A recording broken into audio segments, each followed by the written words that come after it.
there are no film markets in India to start with. I mean, Yeah. there is one. There is something very recently been put together in the last couple of years called the NFTC Goa Film Bazaar, uh, Hmm. which, is doing a great job of showcasing some early works in progress material.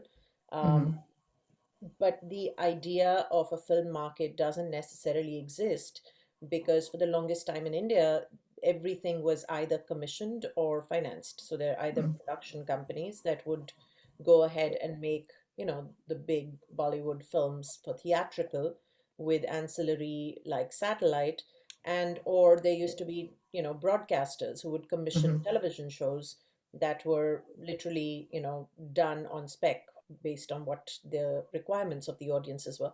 So nobody was making anything outside of these two big sort of pre-established market material.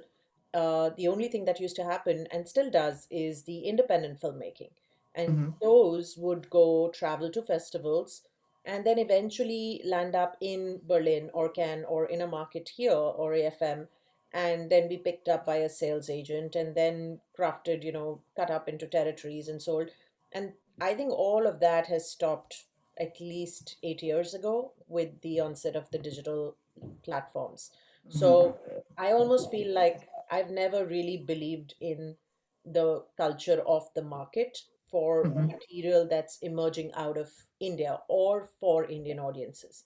It doesn't exist. It's a very sort of structured market, and you better make something that is in demand, already greenlit by somebody, or else you're just going to show at a bunch of festivals and never get to see it. The documentaries especially did not have a market. There is no funding for them, there is no platform for them, and there is Hmm. no audience for them, unfortunately. Hmm. The word documentary almost puts you off.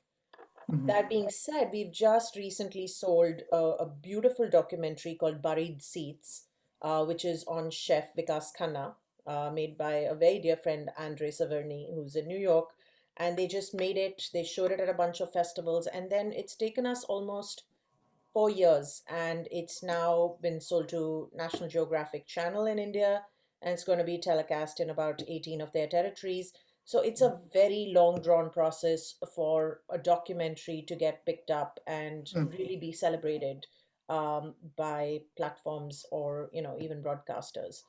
So there's Hmm. obviously no market for Huh. such material. Interesting.